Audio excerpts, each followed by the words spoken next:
On est à la Old School Academy avec Michael The Soldier Al Jarouj. Comment est-ce que tu vas, Michael? Très très bien, comment tu vas? Ça va super, merci. Alors, aujourd'hui, on va tout simplement faire une petite interview un peu pour te présenter à la communauté The GOAT, revenir sur ton combat au MMA GP et les perspectives d'avenir. Alors, pour les personnes qui ne te connaîtraient pas, est-ce que tu peux nous raconter un peu ton histoire? Où est-ce que tu as grandi? Comment tu en es arrivé à pratiquer les arts martiaux mixtes en France notamment? Je m'appelle Michael The Soldier Al Jarouj, j'ai 25 ans, je suis né à Alep en Syrie. J'ai grandi en Syrie jusqu'à mes 14 ans et après j'ai quitté la Syrie à cause de la guerre et je suis arrivé en France en 2013, février 2013. Et comment j'ai pratiqué le sport de combat, j'avais 2 ans et demi. J'étais déjà au Kung Fu Wushu et après quand je suis arrivé en France, j'ai commencé directement le MMA. Ça veut dire que même en Syrie où tu étais là-bas, tu pratiquais aussi déjà les arts martiaux un peu. Je pratiquais déjà les arts martiaux quand j'étais en Syrie, oui. Quand on t'appelle The Soldier, ton surnom notamment avec le salut, est-ce que tu peux nous dire d'où ça vient, qui te l'a donné? Alors, ça vient qui m'a donné, c'est Gaëtan Hurtel, mon entraîneur, comme je l'appelle le général. Pourquoi il m'a donné ce surnom? Tout simple parce que quand j'ai commencé avec lui en 2000, exactement, je ne sais pas quand exactement, mais 2014-2015, il me disait, je faisais tout ce qu'il me disait. Il me disait 1000 burpees, c'est 1000 burpees. Tu fais ça, je fais ça. Que des jabs, que des jabs. Que des kicks, que des kicks. Je discutais pas. J'exécutais et du coup il m'a dit ouais, t'es un vrai soldat, t'es mon petit soldat et depuis mon soldat c'est rentré et voilà, The Soldier, ça vient de là. Justement là tu as mentionné Gaëtan Hurtel, on a pu voir là parce que je suis arrivé en cours d'entraînement, un entraînement vraiment militaire limite, avec un spécifique lutte très intéressant. Ouais. Et on a pu voir que c'est particulier parce que votre coach prend part aux séances de sparring carrément, prend part aux échanges avec vous, il fait les efforts totalement avec vous. Est-ce que tu peux nous parler un peu de cette relation que vous avez entre combattant et coach Gaëtan Hurtel? Alors chacun a une relation différente avec Gaëtan, mais je vais parler de ma relation. Pour moi, Gaëtan c'est papa pour moi. Je parle de tout et rien, pas que du sport. J'adore passer du temps avec lui. Et tant qu'un entraîneur, c'est une machine de guerre. Vraiment, c'est une machine de guerre. Il nous tord tous à l'entraînement. Il rate jamais il rate jamais. C'est lui l'entraîneur, mais il fait aussi les entraînements, que ça soit sparring, technique, il fait tout avec nous. Donc c'est une machine de guerre. Là, on va revenir un peu sur ton combat parce que on sait que tu as combattu au Brave, au 100% Fight. Tu as remporté sur ton dernier combat la ceinture, justement, des poids bantam avec une guerre. Flyweight. Flyweight, excusez-moi, face à Zubair Bouarsa. Est-ce que déjà, dans un premier temps, tu t'attendais à une telle guerre, une telle confrontation épique? Oui, je m'attendais. Je savais que c'était un combat que ça va pas être très très facile. Et c'est pour de toute façon, si c'était facile, j'allais pas accepter le combat, tout simplement. Je suis pas du genre à y aller chercher mes adversaires. Ok, lui je peux le battre. Non, ça sert à rien. Si je suis entré dans le sport, c'est pour tout péter. Et je sais que c'est pas en faisant la chochotte, prendre que des merguez que je vais monter. Non. Comme il a dit Gaëtan, ça me fait rire quand il dit c'était comme un chien en laisse. Je faisais exactement ce qu'il me disait. C'était un combat stratégique, donc je respectais ce qu'il me disait. À chaque fois, il me disait bon, t'accélères. À chaque fois, j'accélérais, boum, il tombait. Et on peut regarder le combat, c'était exactement ça. À chaque fois, j'accélérais. Je sais sur les commentateurs et tout, ils disaient que oui, Michael, il attend. Bam, il explose de dernière seconde. Ouais, je suis désolé, mais c'était la stratégie. Ouais. Et on voyait à chaque fois j'accélérais, Barça, il tombait. Donc, et même sur Twitter, les gens disaient ouais, Michael, tu m'énerves, t'aurais pu finir le combat il y a bien longtemps. Ouais, tant que Gaëtan ne m'a pas donné le feu vert, j'y vais pas. Donc, c'était un beau combat et je l'ai remporté bien comme il faut. Une forte confiance, justement, on voit avec le coach qui t'a permis d'obtenir cette ceinture. on a vu que tu étais extrêmement bien préparé, que ce soit dans le compartiment debout, notamment avec tes explosions en anglais qui ont causé énormément de soucis à ce dangereux adversaire, mais même au sol où parfois, des fois, tu te retrouvais, mais impossible de te maintenir au sol. Ça, c'était remarquable. Avec tous ces faits qui ont été dits, est-ce qu'il y a peut-être une chose néanmoins qui t'a surprise chez ton adversaire ce soir-là que tu pourrais noter? Rien. J'étais préparé à tout. Et je savais qu'il allait pas m'amener au sol. Et à un moment, j'arrêtais même d'anticiper ses amenées. À un moment, au début, on voit que ok, il rentrait, bam, je défendais direct. Et à un moment, je restais et je le remontais, je bougeais même pas parce que j'étais confiant dans de ce que je peux faire et mon physique. J'avais une vraie physique de 57. J'étais vraiment solide et je savais qu'il allait pas m'avoir en lutte sol. Et même si j'allais partir au sol, il allait pas me dominer parce que je sais que j'ai un putain de sol et un putain de... je sais vraiment lutter, je sais vraiment dominer au sol. Le pied-point, j'en parle pas parce que tout le monde connaît comment je strike, comment j'ai les mains lourdes quand je frappe et je l'ai encore une fois prouvé à mon combat. Tu viens de mentionner justement un physique des 57, flyweight. T'as un physique assez impressionnant, je vais pas te mentir, pour la catégorie. Est-ce que ton régime en dehors des camps d'entraînement varie énormément de quand tu es en camp d'entraînement? Est-ce que parfois tu te laisses aller un peu plus ou tu es tout le temps assidu? Je suis tout le temps assidu. En fait, je me suis dit ici, il faut que je fasse une vraie carrière. D'accord. Il faut que je respecte ça. D'accord. Je prends soin de mon corps, je prends soin de mes blessures et tout, mais aussi de les hygiènes de vie que j'ai. Je mange pas n'importe quoi. Je suis pas là en train de picoler tous les jours et tout. Non, pas du tout. Je respecte. Je fais attention à ce que je mange. Je me laisse juste un repas dans la semaine où je peux voilà, me faire plaisir et c'est toujours le samedi. Après, là, depuis le combat, je me suis un peu laissé faire. Voilà, laisser aller à manger quand je veux, ce que j'ai envie, mais bon, ça fait que 2 semaines et encore, hein, vraiment, j'ai pas fait le fou du tout. Mais sinon, je reste ligne droite, je bouge pas. Je fais attention à ce que je mange, je fais pas de conneries, je fais pas trop des soirées, et tout, parce que je sais que sinon, hop, les conséquences seront à l'entraînement. Et ce que je veux surtout pas. Des vraies phrases de champion. Elle représente quoi pour toi, cette ceinture du MMA-GP? C'est une étape qui me rapproche un peu plus de mon objectif final, tout simplement. Et ce que je dis, c'est la suite logique. Et on sait que pour obtenir cette ceinture, tu as dû faire énormément de sacrifices, que ce soit les entraînements, les divertissements, les soirées, la diète, comme tu viens de l'évoquer. Qu'est-ce qui t'inspire à avoir ce train de vie si difficile? La discipline.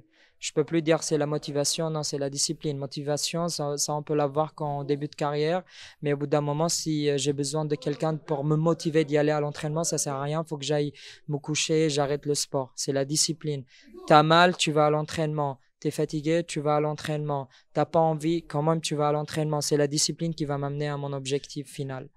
C'est tout simplement ça, la discipline. Incroyable. Quand tu combats, est-ce que tu as des inspirations? Est-ce que tu as on va dire, il y a des combattants qui t'inspirent en termes de performance? Est-ce que il y a des combattants actuels ou retraités sur lesquels tu essaierais potentiellement de suivre les pas, s'il y en a ou pas, ou tu es juste Michael the Soldier Alzarouz? Ce que tu as dit, je veux pas être comme quelqu'un d'autre, j'aime pas me comparer aux autres, parce que si ils vont commencer à me comparer aux autres, mon nom ne sera jamais dans le sport. Ils vont toujours dire, ouais, comme Alzarouz, ouais, c'est vrai, il combattait comme un tel. Je veux pas. Je veux qu'ils disent c'est Alzarouz, ok, s'ils parlent de moi, sans parler de quelqu'un d'autre. C'est mon seul objectif. Ok, j'ai des combattants que je préfère, mais j'ai pas d'idole. J'ai pas quelqu'un que, ok, je vais suivre ses pas, parce que on peut jamais se mettre dans les chaussures des autres. Ça, c'est clair. Ça, c'est très clair. Maintenant que ceci a été dit, autre question. Est-ce qu'il y a un combattant aujourd'hui qui t'impressionne particulièrement, qui est dans les sphères de l'UFC, une combattante ou une combattante que tu dis, lui, il est très fort? Demetrious Johnson. C'est pas parce que moi, c'est ma caté, mais ouais, il est impressionnant. Il est impressionnant, ce combattant. Moi, je le suis depuis, même avant que je sache que je vais faire du pro et tout. Je Ouais. savais même pas que j'allais combattre en 57. Ouais. Et j'aimais vraiment bien ce combattant parce qu'il est explosif, il est rapide, il est complet. Quand il faut lutter, il va lutter. Quand il faut y aller au sol, il va y aller au sol. Pied-point est extraordinaire. Donc, ce combattant, ouais, il m'impressionne toujours, toujours, toujours.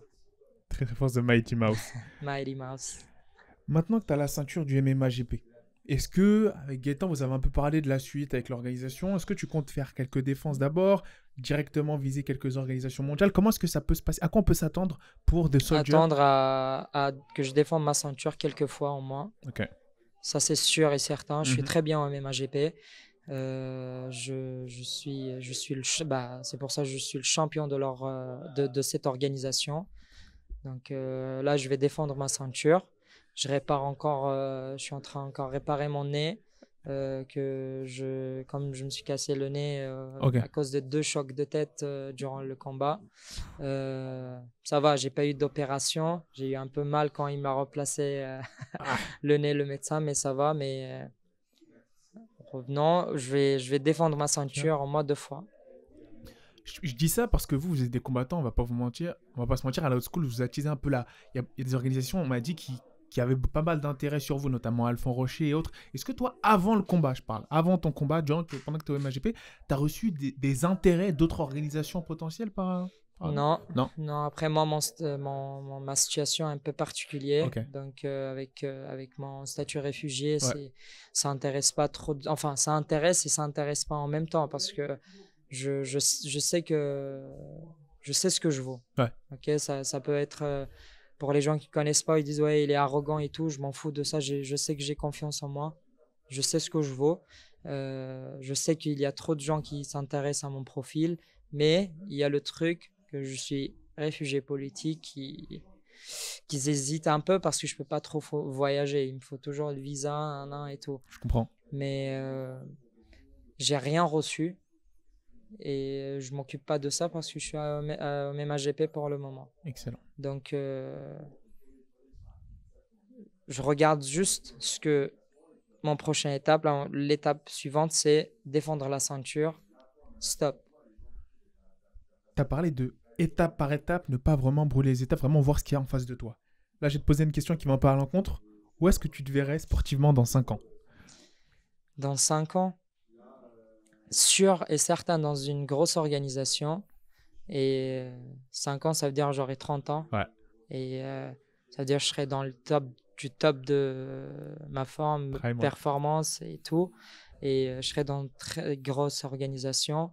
Et sûr et certain, je serai dans le sommet de cette organisation. Quand on te voit, on t'entend parler, tu es confiant, mais calme et posé. Pourtant, tu pratiques un sport très violent. Est-ce que ça t'est déjà arrivé de te faire un peu embrouiller dans la rue ici, en France ou autre, par des gens qui ne savaient pas forcément que tu étais un combattant? Oui. oui. Beaucoup. Carrément, une personne... histoire de voiture et tout, il voulait me doubler, j'arrivais pas à laisser la place et tout. On se va au feu et après il me dit ouais, et tout, si tu veux, on peut régler ça d'heure. Je lui dis désolé, j'ai pas assez de courage. Carrément. Et du coup, elle dit ouais, bah je préfère. Je dis je suis désolé. D'autres histoires où j'ai dû vraiment voilà. Mais bon, j'étais gentil.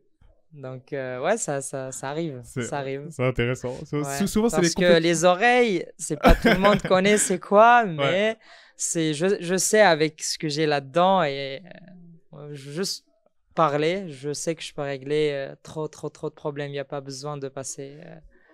Voilà. Très beau message, très beau message.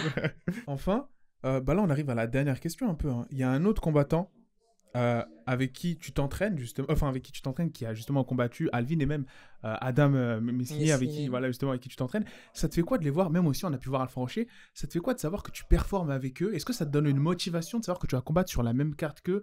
Est-ce que ça vous galvanise? Et parce qu'à chaque fois, vous obtenez des performances folles, que ce soit des finishes ou des guerres incroyables, des super résultats, et même votre team commence à se faire de plus en plus connaître comme étant très, très, très dangereuse au sein de l'Hexagone, enfin au sein de la France. Est-ce que ça vous motive d'à chaque fois combattre sur des événements similaires? Est-ce que ça vous donne une force supplémentaire? Alors, je reprends, ça ne me motive pas, mais ça me fait énormément plaisir d'être sur la carte avec un de mes frères d'armes. Oui, ce qu'on dit, certes, c'est un sport individuel, mais pratiqué en collectif. Donc, à chaque fois, partout où un membre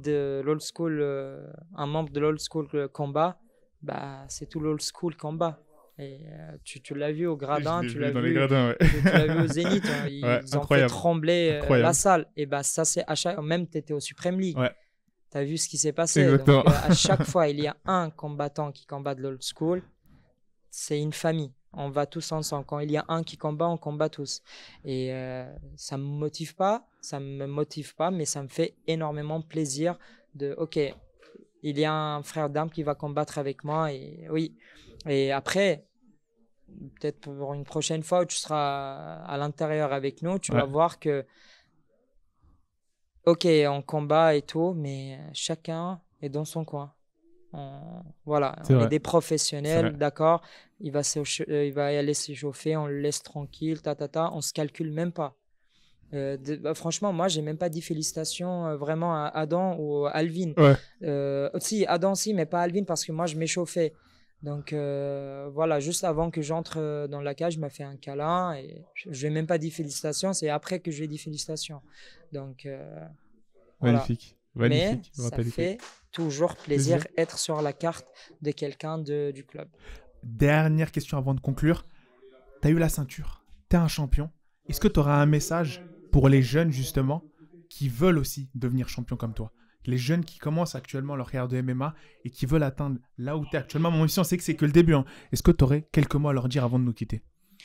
Le plus important, c'est chercher bien votre entraîneur, vraiment. Si vous pouvez le faire confiance, parce qu'il y a plein d'entraîneurs qui vont vendre des rêves à des jeunes. Ouais, t'inquiète pas, l'UFC pour bien. Non. OK, il faut chercher un entraîneur qui a vraiment les pieds sur terre, d'accord, et il sait ce qu'il est en train de faire, OK, et le faire confiance aveugle, OK. Si c'est un bon gars, d'accord, il va t'amener là où il t'a dit, d'accord. Sinon, bah faut quitter ce club. Je sais, c'est dur pour les jeunes parce qu'ils vont pas savoir, mais au fur et à mesure des années, OK, faut commencer jeune, d'accord. Au fur et à mesure des années, bah, ça va se voir ça. Après, pour un peu les plus vieux, ça ils vont le voir directement que voilà, c'est un menteur. Deuxième chose, restez discipliné. Ne ratez pas les entraînements. C'est tout ce que j'ai à dire. De toute façon, il n'y a pas de secret. Quelqu'un qui est fort, c'est quelqu'un qui rate jamais les entraînements, qui est sérieux et qui respecte son entraîneur, qui lui fait confiance. Voilà. Magnifique. Bah, merci à toi et on te souhaite bon courage pour la suite. Merci beaucoup. Way to go!